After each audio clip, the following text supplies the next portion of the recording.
Hi, welcome to another episode of Spirituality with a Twist, the podcast where we explore the fascinating world of spirituality and science. I'm your host Mithilesh, and today I'm thrilled to introduce our special guest, Rayne Smyth. Rayne is a licensed physical therapist, hypnotherapist, and Reiki master who has spent years exploring the science behind holistic healing and its benefits. She shares her own personal journey from healthcare practitioner to holistic healer and explains how Reiki and hypnotherapy can help us unlock the power of the mind body spirit connection for emotional and spiritual well being. Throughout this episode, we delve into practical techniques for self healing and exploring the transformative power of these holistic practices. Rayne's message of hope and transformation will inspire you to tap into your own inner healer and discover the limitless potential within you. So get ready to be inspired by Rayne's wisdom and insights because this is spirituality with a twist.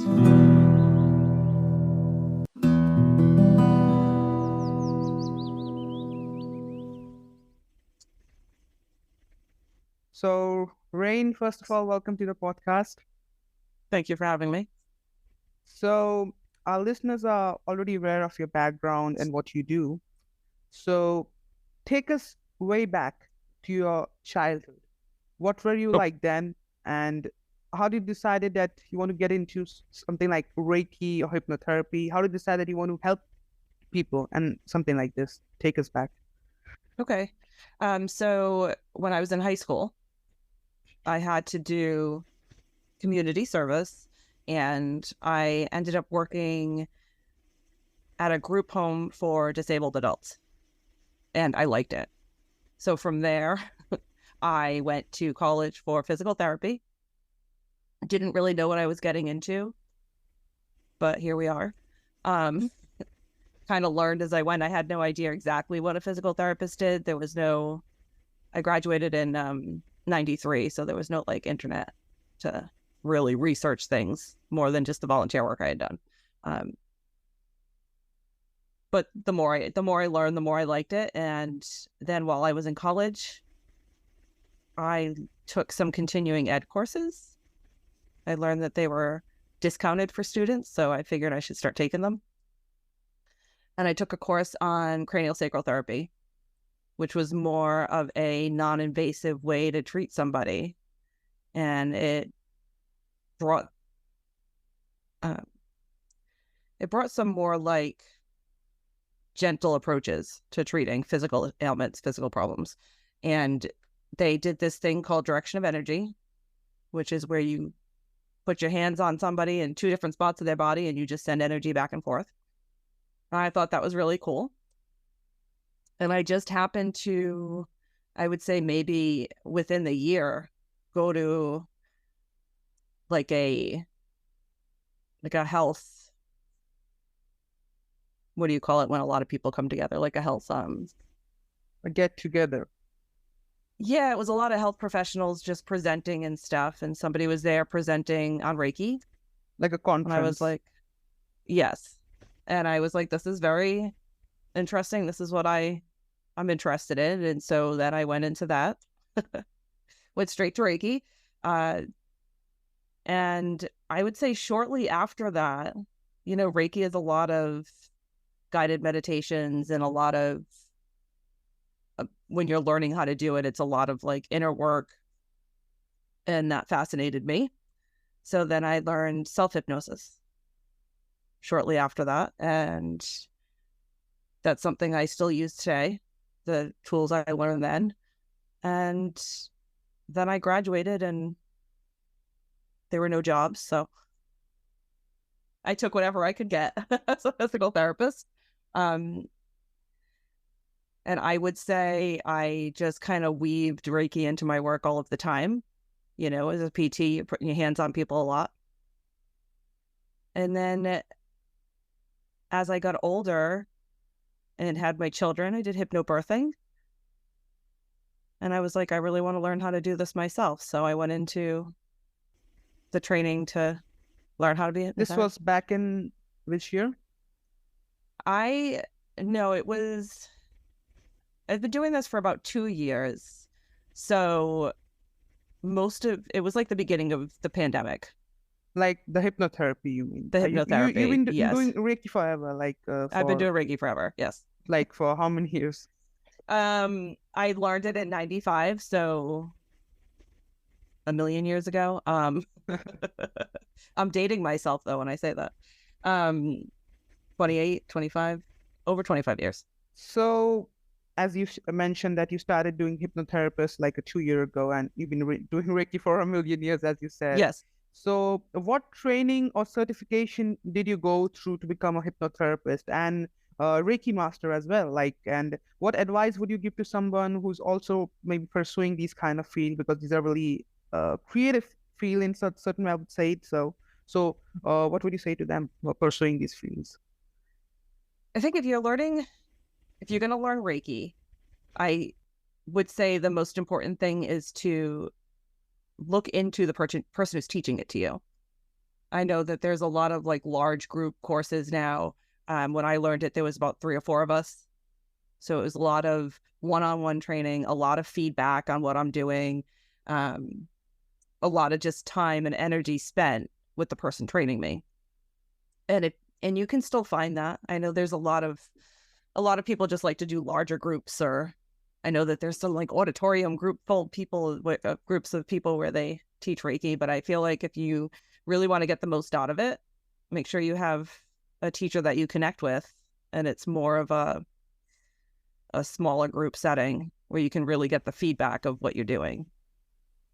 So, you said you were doing Reiki before you got into hypnotherapy, and I Yep. think somewhere it's kind of little connected to with that field. So, how do hypnotherapy and Reiki work together? If I have to be pretty clear about that, and how they differ from each other as well, because there should be some differences also. So, how it's connected and then it's also different. Please explain to us. Okay. So Reiki is more of a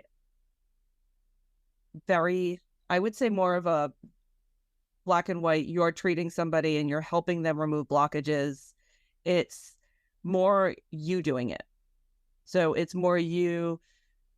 And I don't want to say that you're you're healing them, because you're not, but you're providing the energy so that their body.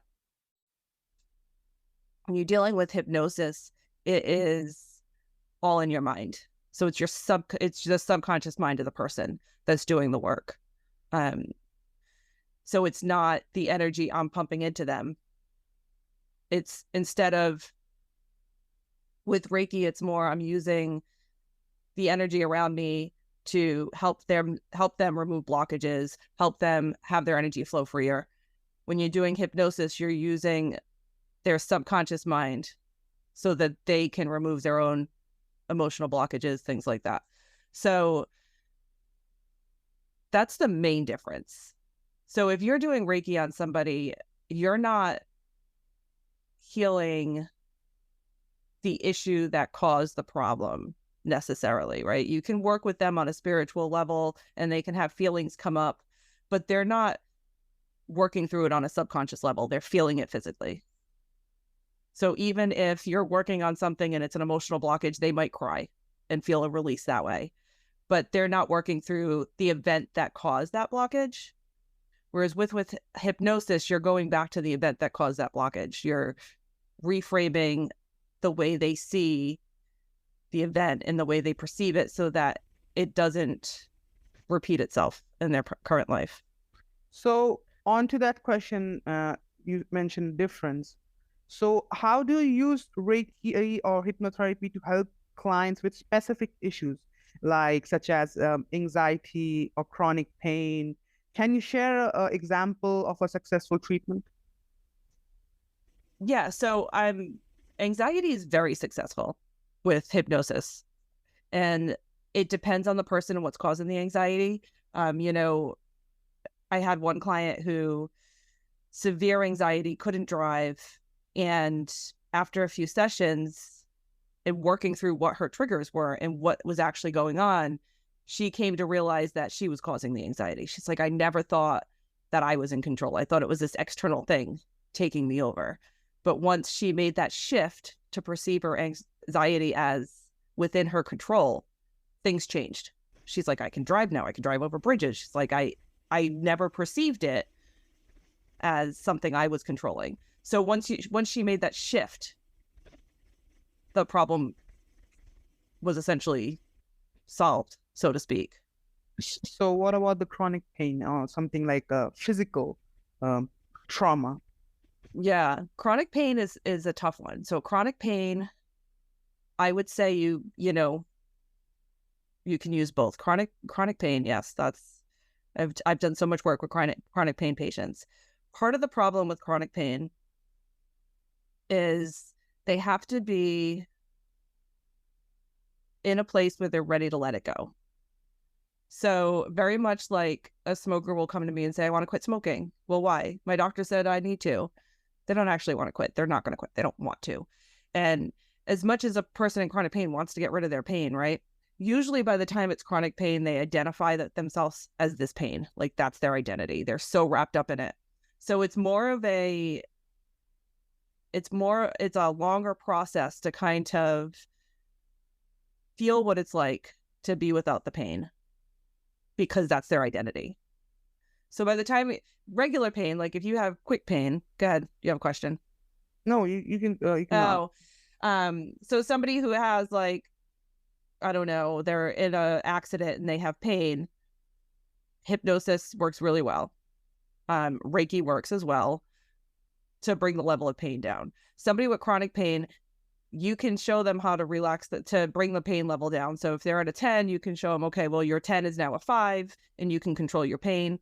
As far as getting rid of it completely, it's a much more layered thing. And again, because they've been living with it so long, that's their normal, that's their identity. They are somebody with this pain. But that's not saying that it can't be done. I'm just saying it's a much longer process than. So as you were on the topic of that, so let's say a typical client comes to you for the first time. So like, can you walk us through a typical hypnotherapy or Reiki session with a client, like for the first time? How's the experience for the first time if somebody's coming to you, a typical session? Typical hypnosis session is about 20 to 30 minutes of us getting to know each other, me finding, asking the questions I need to as far as what the problem is. It's not always what they think they come in for, right? Sometimes the more they talk, the more the underlying problems come up, what their triggers are, if there are any, and ultimately what their desired outcome is, what their desired behavior is. So if you're coming into me and you say, I have anxiety, right? I have anxiety. Well, what would you rather have? Do you want to feel relaxed? Do you want to have energy? Do you want to be, what would you rather have? What is it that you're looking to gain to replace that? So that when you're triggered, so someone who is afraid of driving, they're triggered when they get in the car. So every time you get in the car, we're going to make you feel relaxed. We're going to make you feel confident. If that makes sense. That's hypnosis. So what about Reiki? Reiki is a little different. There doesn't have to be as much talking. Reiki is more hands-on. And so sometimes people talk to me. Sometimes people don't talk to me at all throughout the session because they fall asleep. This is a relaxing experience. It's a relaxing experience, and it's more me dealing with the energy that I find, right? So if I feel like you have a blockage on your throat, I'm going to spend a little bit more time there. And I might, if you're not sleeping, might talk to you about it and see what the person's feeling and things like that. But Reiki is definitely less conversation. It doesn't have to be as much conversation. It's more on the energy that you feel.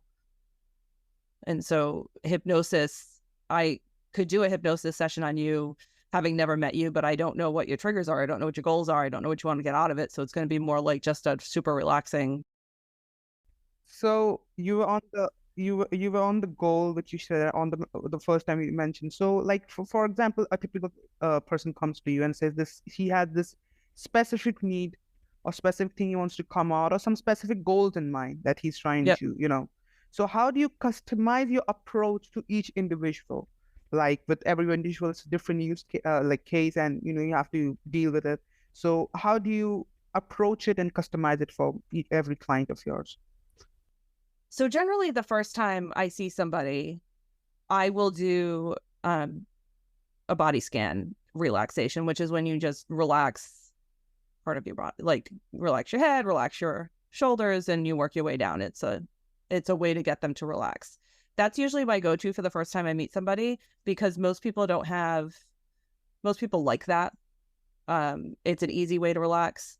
And then, so hypnosis uses a lot of imagery, right? We want you to imagine things. So in the conversation, we'll talk about where their favorite place is, where their safe space is, what they envision when they're in a peaceful environment. Are they in the woods surrounded by a river, or are they at the beach or in the mountains, whatever it is. And then you kind of work that into it as well, so that when they're relaxed, they're going to a familiar place. They're following you to somewhere they know in their mind. And then we kind of weave the suggestions in with all the imagery, so that it's somewhere where, again, they can picture clearly, especially that you want them to be able to fully experience the hypnosis. You want them to be fully engaged in it. And then, I mean, that's really about it as far as the difference between like making it really specific. That's probably the easiest way to. So how do you, as you said, so you want to make sure they're comfortable for the first time, as you say. So how do you make sure they feel comfortable and also safe during a session? Because the first time who's coming, he has certain, as you know. So yeah, how do you make sure he feels comfortable and safe? It's really just with, during the questions and answers, them getting to know me, them feeling comfortable to open up. But sometimes they don't, right? So sometimes people are so in their head and they're so analytical that they're not going to relax. So I record myself when I give the session, and then I send it with them so that they have it to listen at home. I don't expect you to come see me once and quit smoking, right? It's something that I tell people, give it a week, give it 2 weeks of listening to this every day, so that you're used to what's coming next. You know what I'm going to say. I'm not trying to trick you in any way, because people are very skeptical. And so that you can truly relax and let your subconscious mind really get into it. And that's where it works. So some people walk away the first day and they're like, that was amazing. But some people it takes, a week or so. Yeah. So, when I think about you or the work you do, it always it's science versus spirituality, or spirituality versus science. The two practices that you do have, this one has a scientific backing, the other one has a really spiritual aspect. So how do you balance the scientific and spiritual aspect of like Reiki and hypnotherapy in your practice? So there are times when I have woven the two together. And it's very much when you're doing Reiki, you're working in clearing blockages, right? So when I've seen people in person, I can do a Reiki session, but first I do the relaxation, I get them into a hypnotic state, and then I kind of talk to them as I go through. So I have them imagine the energy work while I'm doing it, if that makes sense. So like, we're working on your throat chakra, we're going to imagine a light going through your throat, things like that. So I have done the two of them together. As far as the spiritual aspect, when you're doing Reiki, there's a lot of things that can come up. I would say when you learn Reiki, Reiki 1 is emotional. Physical. Reiki 2 is emotional. Reiki 3 is a spiritual energy work, where you're working on different levels. So there can be some spiritual work done with Reiki.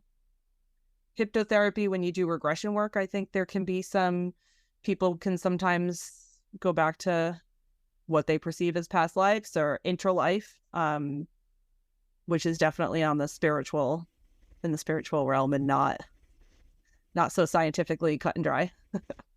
So as we were on the science thing, and can you discuss with us like any research or studies that support the effectiveness of hypnotherapy? Because a lot of people think that this is just a gimmick, as a perception that it's just, taking relaxation, or like usually the mid with therapy is like a doctor who's just sitting and listening to you and like, and Yeah. that's the perception usually. So can you Yes. share with us any effectiveness or any research that is supporting that these things are actually working and really scientific?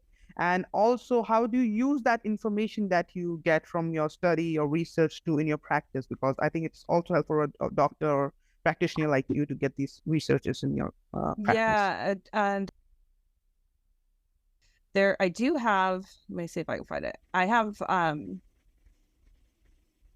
business page where I have shared, when I come across ones that look decent, I have shared some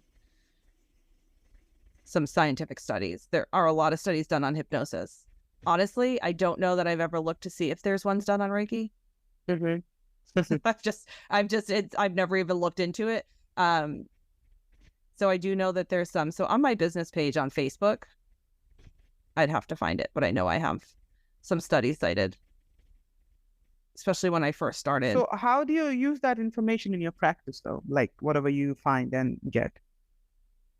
So I don't really use it. I feel like people come to me, or they're accepting of hypnosis, they kind of already feel like it's going to work. The basis of it is really just that your subconscious mind is where you hold your memories. Your subconscious mind is where you hold your triggers. Your subconscious mind is where all of that is controlled. So that's the level we work on. We're not working in your conscious mind where you're thinking about things.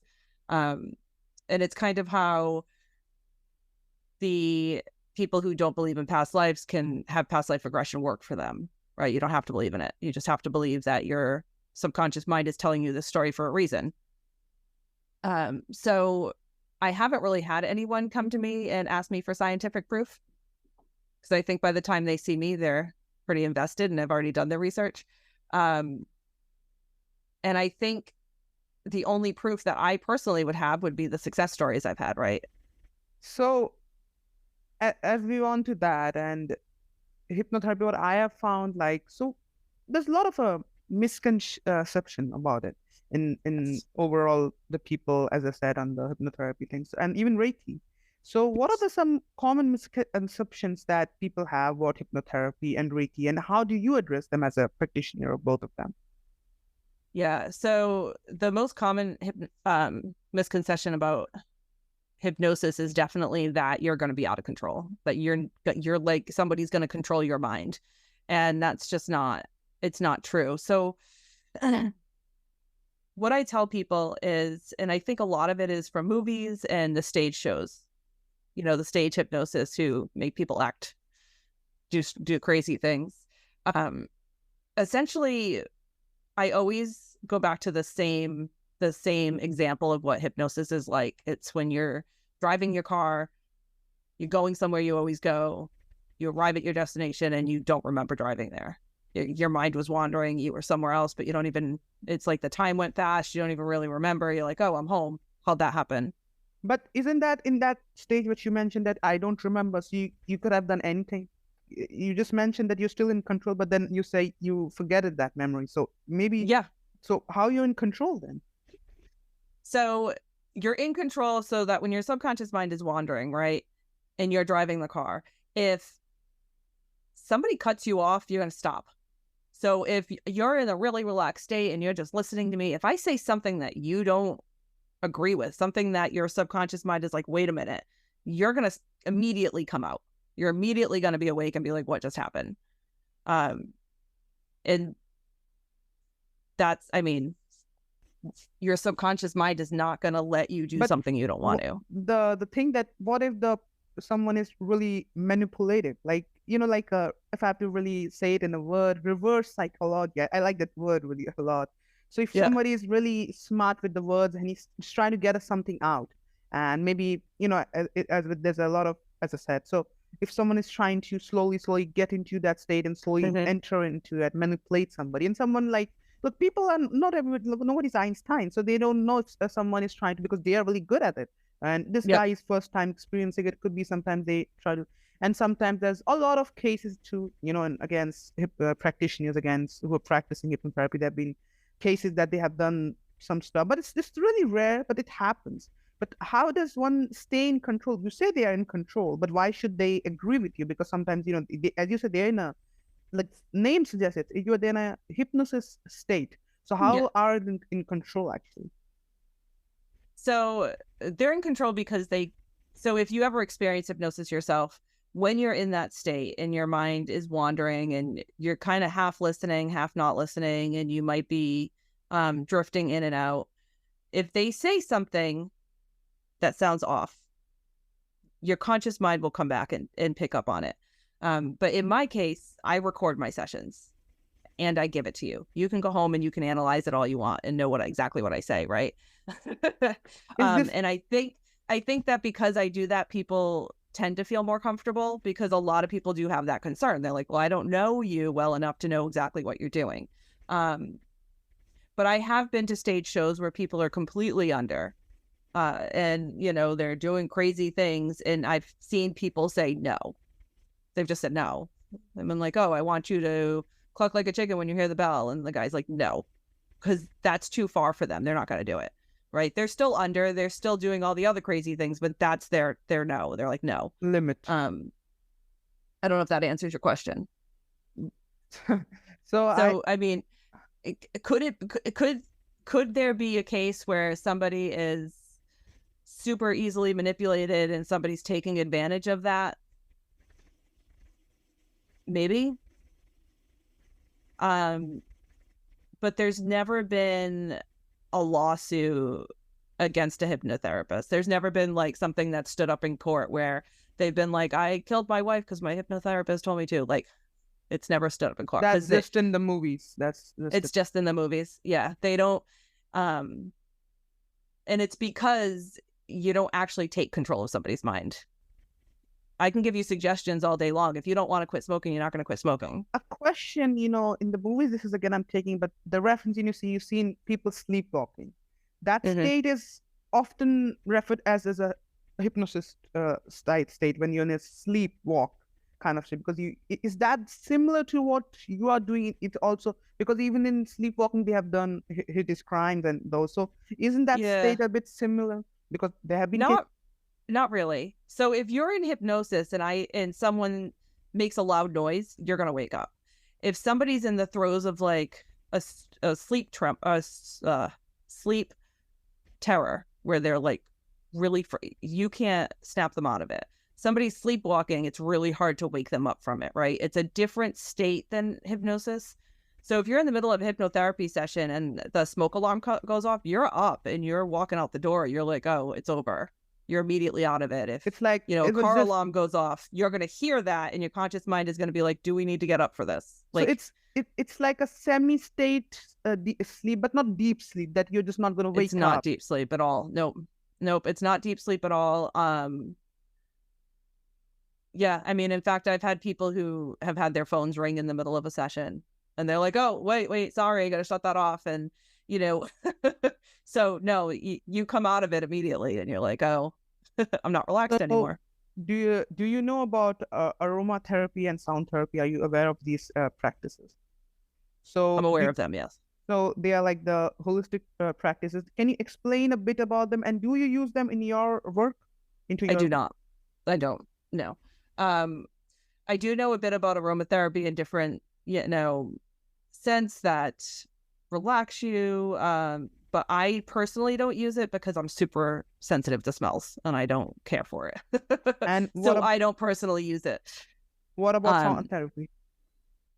I don't use sound therapy. I've gone to had it for myself, but I don't use it. So I've experienced it for me personally as something I want to experience, but I have not used it. So can you discuss any ethical considerations or boundaries you have in your practice that, Yeah, so I don't see children. And part of that is because if you're doing a session with a child and say they mention some sort of abuse, right? I don't want to be involved. I don't want to be a mandated reporter where I have to get involved in that. So I don't like to see children. If it's something that I feel is outside my realm that I can't handle, I will refer out. So say you have, eating disorders, I might send you somewhere else.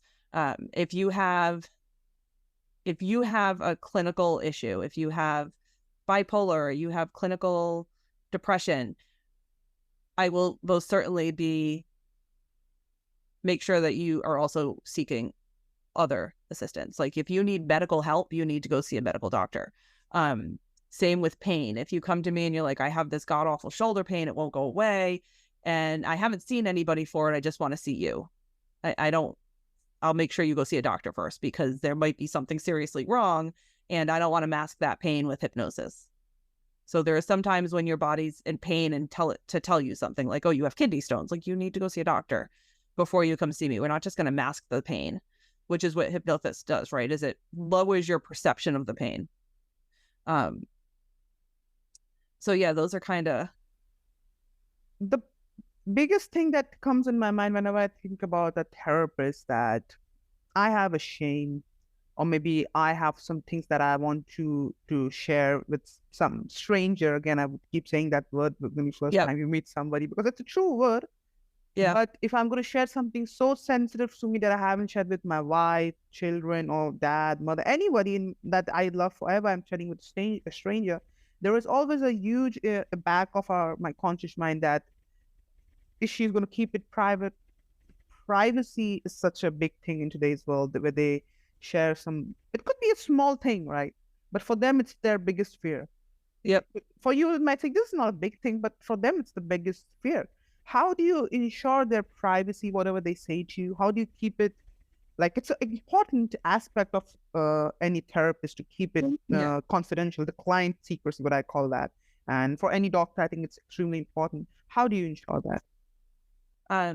So, HIPAA is a real thing where the privacy acts you get every time you go to the doctor.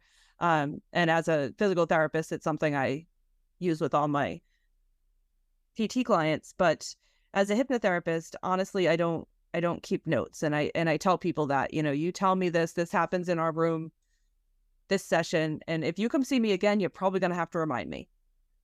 Once you remind me, I'll remember, but I don't keep notes. I have a list. It might be, maybe I'll write anxiety next to your name, nothing else, so that I have a general idea of what we've worked on. Okay, this person's sleep, this person's did past life, and I don't even write anything down on that, because for me, I don't need to remember your entire history. I don't need to remember your trauma. I just don't. I need it in the moment to work with you, and then it's gone. So I personally don't keep notes, and I know a lot of people do, but I figure that makes them more comfortable. I'm not sitting here writing everything down that they say. I don't record anything. When I record the session, I record I record myself on my headphone speaking to them. If we do regression where they're talking as well, I don't record it. They're free to if they want the information for themselves, but I don't record that because there's personal information being shared back and forth, and I don't need it for anything, so I don't record that. So yeah, I just don't have any. So I don't have anything to disclose to anybody because I don't keep it. I'm going to ask you a really funny question, but I think some of our listeners might be curious about that. Say that you don't keep notes, you just mentioned, and say you don't, but you know it in your memory. What if somebody hypnotizes you and kind of puts you into state that you have this client who has been seeing you for a long, long time? Tell me about it. Can you be manipulated to speak it out if you're in a hypnotist state yourself? If somebody puts you into that, it's a funny question, but I thought it is. No, and I will say that no, I have been, I've received hypnosis myself, and I am. That's funny. I also like to have a recording for myself. So, no. No. And again, when you're under hypnosis, you're never fully not aware of what's going on. It's better to lose yourself in it. But I will tell you, most people, the first time they see me, they do not. It's after I talk to them, they're like 5 days in, they're like, oh my God, I had this revelation. I'm like, that's great. Because it is that people have a fear. People want to know what I'm going to say. People have a mistrust of hypnosis, and it is from the movies. It is from TV shows and all that stuff. I don't sit there with a pendulum and take over your mind.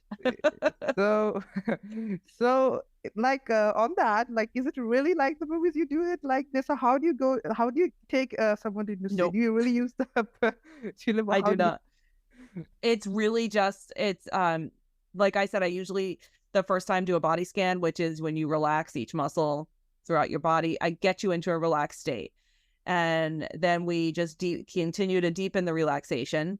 And then we just use, it's just, you're going to your favorite place, and you're going to hear every time you want to smoke a cigarette, you're going to do something else instead. You're going to hear those types of suggestions that are just specific to whatever you're trying to work on. So over the years, I think you have dealt with many clients in Reiki and hypnotherapy. Can you share with us, like with our listeners, any specific success story of one of your clients that you are particularly really proud of? That, I was part of this, and maybe it was just amazing experience for not just them, but for you as well as a practitioner. Yeah, I mean, I think, and I had mentioned it briefly, is the person who was afraid of driving. And I will say that I do ask people for reviews, and I have them say, "Can I share it? Yes or no?" And they write it. And whether or not they want their name shared, whatever. So, it'd be telling, I'm not giving away somebody's secrets. No, I mean, we could. So yeah, she was afraid of driving, couldn't drive further than down the street, and if there was any other cars, if there was just really, really big fear of driving. And I think we only did 2 sessions, and she was driving, and driving over bridges, driving long distances, and it was 100% when it clicked for her that she could control her anxiety. She was like, I always looked at my anxiety as this external thing that was affecting me. And when her subconscious made that click, oh, I'm in control, all of a sudden she was like, no, it's me causing it. I can stop it. And that's one of my favorite ones, because I think anxiety is such a common thing with people. So you mentioned that sometimes that when you feel the client is not treatable by you with your therapy, you recommend them to, like, you just go somewhere else and this doctor, you need them. You obviously Yep. say it out loud. But Yes. do you like collaborate with other healthcare professionals or therapists to support your clients' overall well-being when you're also doing like a collaborative effort? Sometimes some clients can need you as well. It's like that's it, like they need a therapist also, and then they have this certain. So it's also like you do something like that. Yeah. So I collaborate with other hypnotherapists who might specialize in something that I don't. And then as far as like healthcare professionals locally, there's a chiropractor I love that I might send you to, but there's not really medical professionals, because it's hard to know who an individual can see for health insurance reasons and things like that, and from where they live, because I do a lot of stuff virtually. So I don't, as far as like, oh, go see this therapist, they're like this psychiatrist or this doctor. There are some functional medicine people that I will refer to if somebody's looking for that type of thing. But for the most part, other hypnotherapists who might specialize in something different than what I do. So how do you measure progress and success in your work with your clients? By them. By By them, them. like I mean, So how do you like measure it, and how do you like take that whatever you learn from that in your future work, like the experience that you gain, and the like how do you ensure that the work is like with some specific client is going pretty well, and how do you measure it?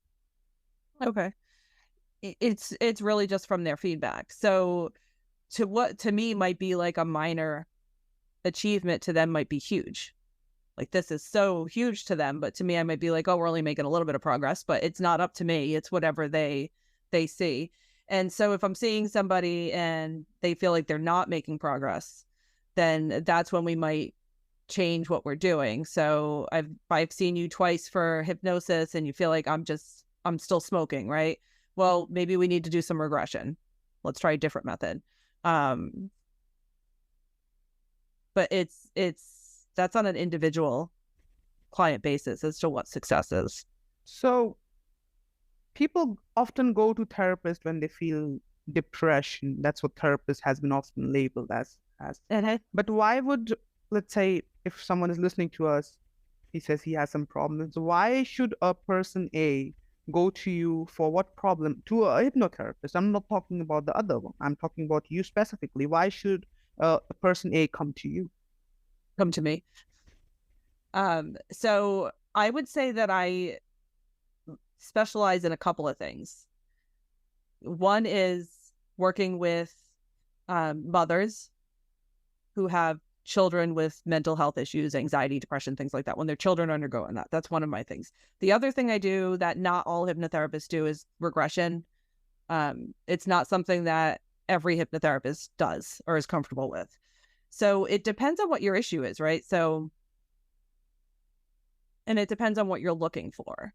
So are you looking for, you just want to give it a try and see what it's like? Maybe you want to sleep better. Those are things that I do as well. But if you're looking for something, I don't know, again, I don't like to work with children. If you have trying to think of what I don't work with.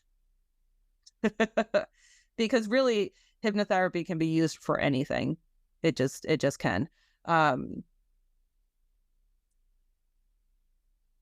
I said eating disorders, that's not my specialty. Yeah, I mean, I think if you're looking for a hypnotherapist, it's probably, like I said before, about seeing whoever you're going to see. You should, when you want to learn Reiki, yeah, I would say just research, right? Read my reviews, look at my website, check out my social media, see if you resonate with me at all. Maybe you don't. I'm not for everybody. Give it a call, mail, see if you can. Maybe have I do consults, maybe chat, but just look me up, it's research me, see what's going on.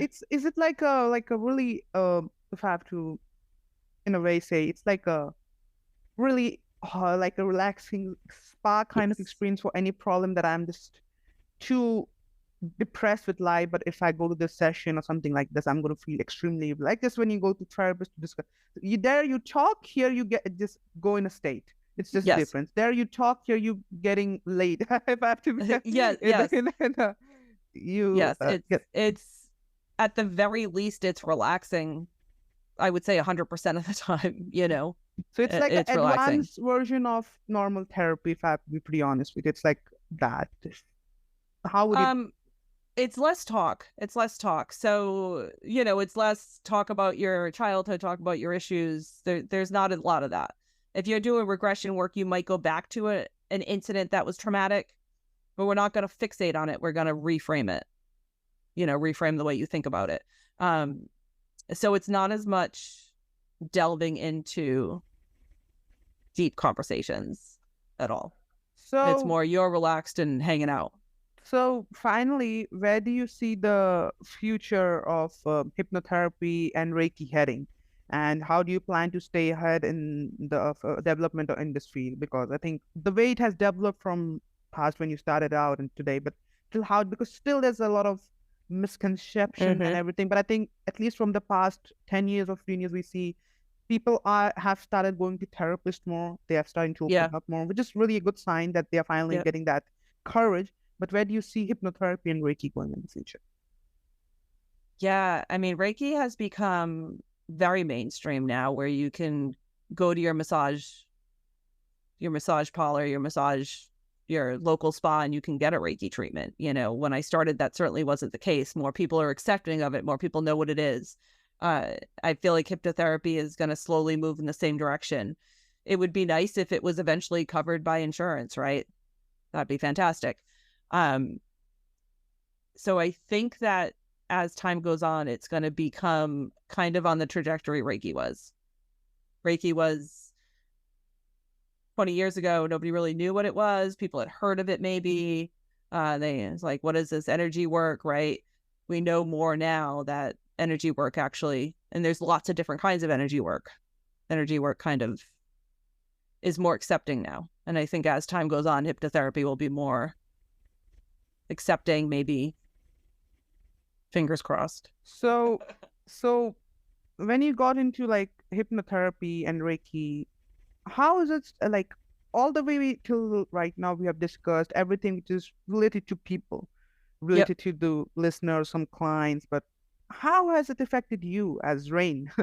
How's that? What is that changed for you till you started from now? What because for you it's been your life. If I have to be honest, you said it helped you in your childbirth, and Yes. also please explain to us that experience. With I think the listeners want to know about how did you use that because that's Yes. something unheard of, right? That you uh, somehow got, and people might not believe it because he told me before we had a call. So he told me about Yes. that. I don't. I like people might not believe that. So please put some light on that. Yes. So to date myself again, my oldest is 20, and I did hypnobirthing with him, which is essentially you use hypnosis to, instead of medication, instead of, an epidural, whatever. So, um, I, what you do, a lot of it is prep work. So you learn how to, like I mentioned, I learned self hypnosis a long time ago. You essentially learn how to get into that hypnotic state by yourself. There's recordings so that you can listen to them when you're in labor, things like that. It's a lot of just allowing your body to do what it's supposed to do. And using hypnobirthing was definitely what I would say what solidified my belief in hypnosis working, right? Is you go and you have a pain-free or pain, I don't want to say pain-free. I don't want to downplay it, but like a comfortable birthing Experience. experience. Yeah, that was positive, and you're not full of drugs, and you're not unable to walk after, and you're able to be fully present and participate in the birth, uh, is something that will definitely change your perception of hypnosis, right? If I wasn't a firm believer before, I certainly was after I was able to have pain-free, or no, I can't say pain-free, but able to have a comfortable birthing experience without any interventions, without any medications. And I think the biggest difference, or one of the biggest differences, is just after you give birth, being able to get up and walk around, being fully aware of what's going on, letting your natural endorphins kick in, right? Like you feel pretty great. What about yourself? Like that was your birth experience, but what about yourself? How has it changed you as a person? Uh, I think it's definitely an empowering experience to be able to uh, go through the process of giving birth and have it be such a positive one, knowing that everybody tells you this is going to be the most atrocious pain of your life, and it's so scary and so frightening, and to have it be a calm, pleasant experience. It's not scary, it's not frightening, is empowering more than anything else. And it's definitely gives you the solidification that yes, my mind can do amazing things, right? Why can't I control my anxiety if I can control the the perception of pain, right? Like of course I can. um so I think that for sure. And yeah, it's definitely an experience that I feel is robbed of a lot of women because they don't know, right? We don't know that it's an option to have a pleasant experience. It's not even something that's offered as one of your options when you give birth. It's like you can get an epidural, you can get drugs, you could have a birth at home, but you're still going to be in pain. So best wishes. It's kind of I don't like, know, like I feel that I need to really ask this question because I think seeing you, I think long life, so many kids, you don't have like one kid, you have many kids, I think four kids, I right? have three. I have three. Three, Yeah. so three kids, maybe four someday, I don't know. So three kids you have, it's a big family that you got, not a small one, I would say so in today's world. But having three kids, husband, and this profession Mhm. specifically, which is, I would not say the most easiest profession to be into, pretty Right. honestly. and the way you have to deal with so many stories and sometimes pretty horrible in a way stuff. You have to hear it even in the for the moment. It's just like for an hour maybe, then you go out, but still it stays, right? It just, Hmm. do you feel depressed or sometimes extremely, that has there been moments that has in your life that has been extremely like, I'm in a dark phase in your life, and how did you deal with it? Like, did this therapy help you in a way, if yourself or some way, as you said, you have gone to therapy yourself Hmm. when you mentioned, why is Yes. that? Maybe was there some part of you that felt depressed or some darkness? Yeah, absolutely. I think we all, you can't go through life without ever experiencing depression or anxiety. The older you get, the more you experience it, right? So, yeah, I've been to hypnotherapy myself. I would say, as far as hypnotherapy, my practice, I don't find it depressing. I don't find it um, doesn't give me anxiety. I I think because I feel like they're making progress, right? I will say that as a physical therapist, when I work with the geriatric population, that can get me really depressed. It's it's a different thing, right? It's people who are miserable and they don't want to be here anymore, and it's a lot of just people in pain and at the end of their life. I find that way harder on me than dealing with people with hypnotherapy, because generally, if you're coming to me for hypnotherapy, you have hope. You still have, a Something desire that, to, yeah. yeah, yeah. And it's different than end of life people who are just giving up. They're like, no, I'm done. It's a different thing. So I think for me, it's actually easier than what I was doing emotionally and psychologically. It's just easier. So with three kids, what kind of like values that you put into them as a mother? With like you said, you have a daughter as well. So, for example, Yes, I have three kids. I have a son and two daughters. My middle daughter is also does Reiki. Um, I think I mentioned to you, I didn't teach her. I made her go somewhere else. And she, she's very interested in what I do. My older son could care less. So it's really he thinks it's nifty, but whatever. So I think it's for it's something that she wants to help people in her life and go down that road. Um, and my youngest is only 8, so it's nothing to think of, right? yeah. But But I will say that when anyone in the family has a headache, or they all come, usually they go to my daughter. I want Reiki. Yeah. so your So son that's like Rick. You're saying that. yes, he'll go to my daughter and say, "Can you give me some Reiki? My head hurts." Yes, absolutely. But he doesn't want to learn it, or but it's something that they know is at their disposal if they want it. Or, gee, I'm not motivated. Could you make me a hypnosis recording? So, I think the overall, I think what excites me about therapy, as a like a way, I think treatment, if I think it's to just go there and just say it out loud, like just because until we keep it inside, it's going to just hurt us. It's better Yes. to just express it. Sometimes we don't know who to express it to, so it's just go. It's like a, if I have to say, a horrible coffee date or a good date, that's like, I think you just go there and just say it out loud. And it's just the longer we keep it, the more darker it becomes, and the more it just it embeds in us, and then we kind of get really sad with it, and it affects our work, relationship, and you know how many things it can affect.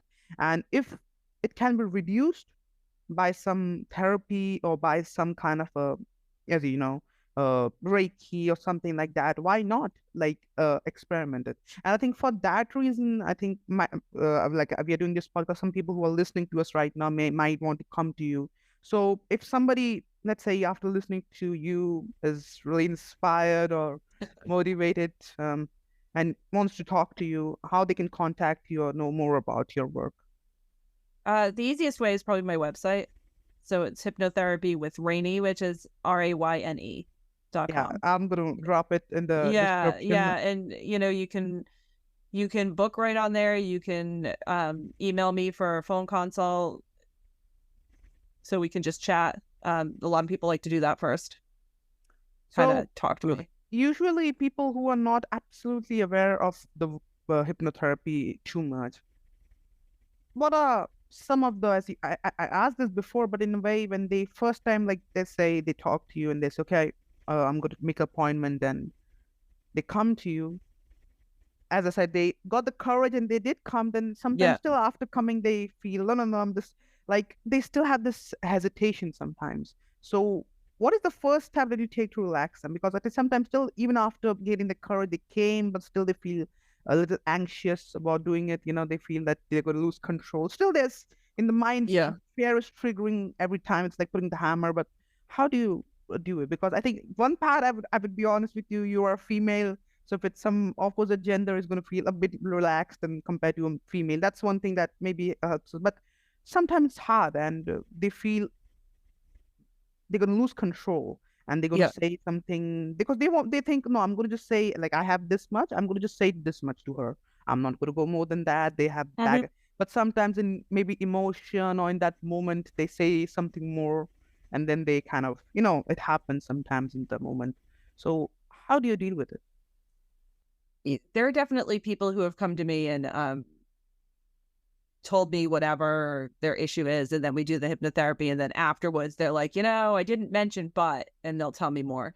Um, but I don't need to know more than you want to tell me, right? We're going to work on you. We're going to work on whatever you're willing to work on. And I think, like I think I've said it probably too many times at this point, is knowing that they can go back and listen to it so that they don't even really need to relax the first time you see me, right? You can stay fully aware and be like, what does she say next? What does she say next? And not actually do the hypnotherapy, right? Just kind of listening to me. And then once you know that I'm not saying anything that you don't want me to say, I'm not doing anything really scary, I'm not telling you to do things that you don't want to do, then the next time you listen to it, you relax a little more. The next time you listen to it, you relax a little more. And that's why I really am a believer in not doing just a one-time therapy where you just listen Yeah, to it you for a mentioned week or about that so. that you don't like doing the one-time short sessions. Well, it's a one-time short session, but I'm going to give you the recording and you Yeah. need to do your homework. It's not going to, you need to listen. You need to put the effort in to listen to it for a good week, because I don't expect it to change after one time. So when we think about the regular therapy where they talk and listen to you, your problems, and the thing you Mhm. do, is the one that you do is a bit harder than that one, or like it feels the same, but in certain way the experience is a bit different. What is more easier or harder? Maybe you could have done that too. Why did you thought that maybe after so many years of Reiki, why did you decide that hypnotherapy? Therapists make a lot, I think, more than hypnotherapists do. This is a true fact. I think they are Yes, more in yes. mainstream now. Why did you decide that I'm going to do hypnotherapy? You were doing Reiki, you could have gone to therapist. You're a good talker.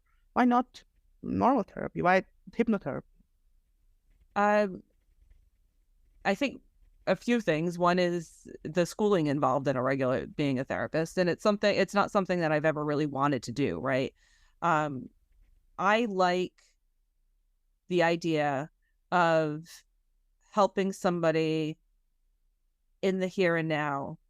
I don't necessarily want to sit down and talk about your childhood and how you grew up, and I I don't need to know all of that. I like that this is something, hypnotherapy is more, I have this issue and we're going to work on that one issue, and we're going to work on it so that, say every time you see, I don't know, say every time you see a cat, you're triggered, you're afraid of cats. Um, well, let's just make it so you're not afraid of cats. We don't need to delve into the reason why you're afraid of cats. And, um, you know, that whole, I think regular therapy is great. And I recommend a lot of my clients, if they have real trauma, like, yeah, go see a therapist. It's great. But I feel like this is something different. It's more specific to the here and now and what's bothering you today. It's not necessarily delving into the past, and it can be, right? But you're going back to a specific event that's affecting you today. I like to work in the here and now and see today, we're going to deal with today. And also, you want to quit smoking. Yes, you might smoke because whatever happened way back when, but you want to quit now. So we're going to work on when you get in your car, you're not going to smoke, right? So we're going to cut down your smoking. We're going to.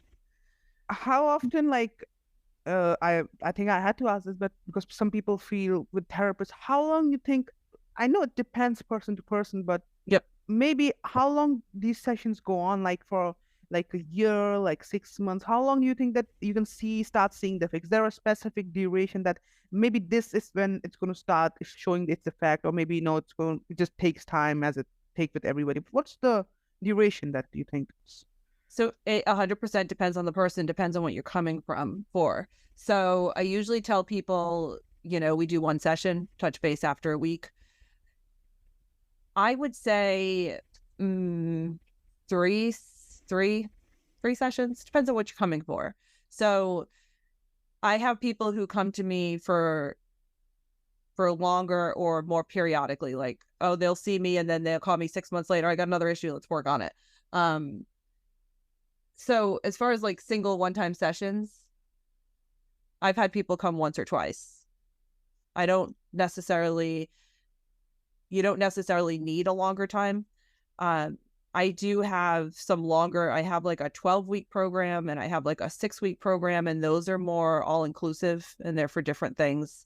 If you're coming to me for one thing, like, oh, I'm anxious, I really want to reduce my anxiety, or, oh, I have insomnia, I want to work on that, I'll say, well, let's try one session and see how it goes. Maybe we'll see 2 or 3.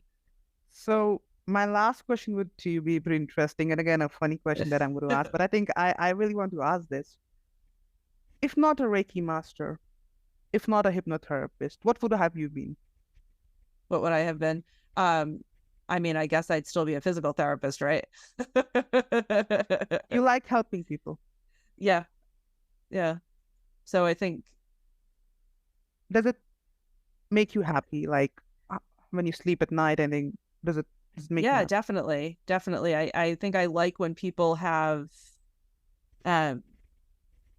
they have that moment of clarity, when they're doing hypnotherapy.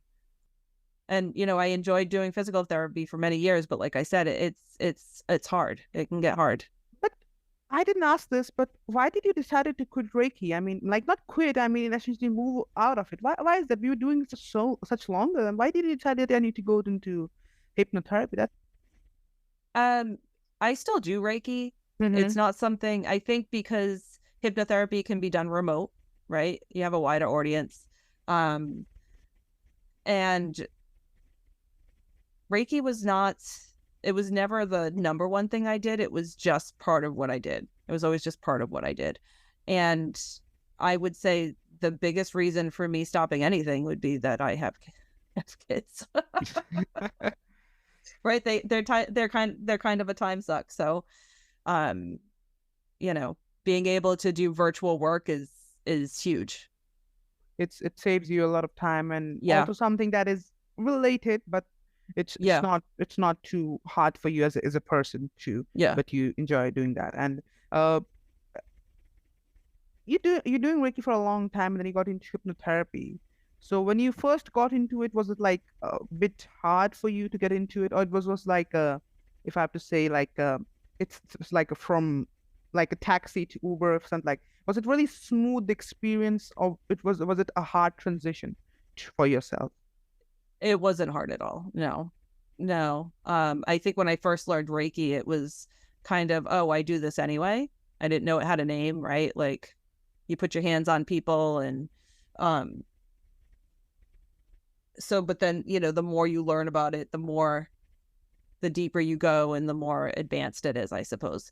And so, hypnotherapy is kind of the same. And it's something that I've always used guided imagery, in general with people, working with people, like having them relax, the breathing that's involved in all of that.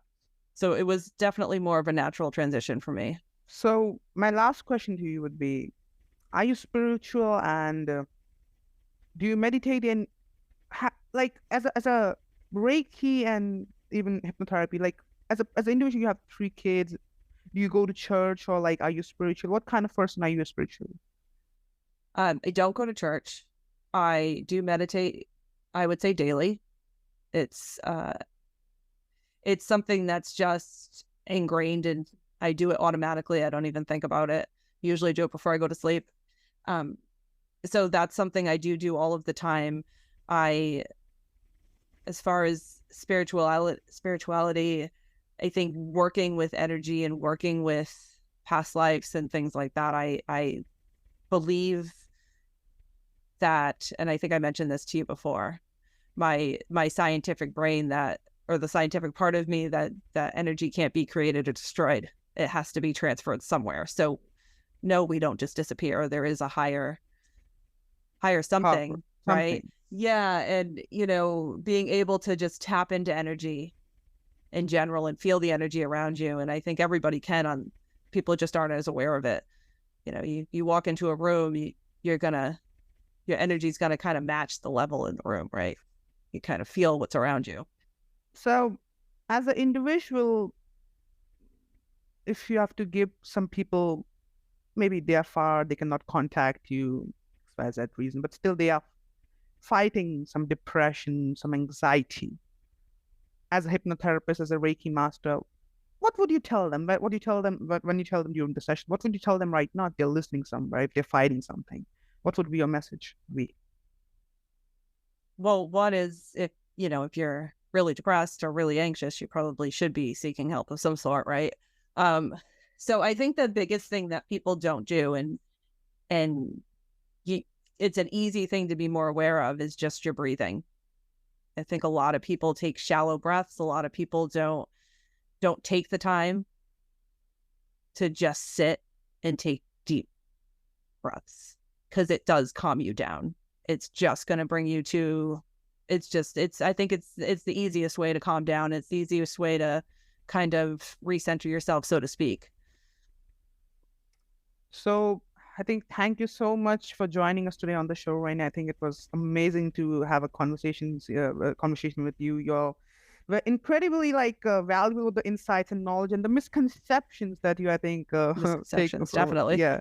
And I really appreciate you taking the time to share your expertise with our listeners and everybody, and come on the platform to share your knowledge. But so thank you so much, and I hope that our listeners are incredibly happy with the knowledge that you give them, and they look, if they think they need help, they can seek it out to you or somebody else maybe, but they feel that, and get this courage from this episode or what we Yes. talk. So they feel, they see a new light. See, they see hypnotherapy and being a new light, some new. So thank you so much for joining Yes. us today, and Thank you for having me. I appreciate it. It's been a pleasure.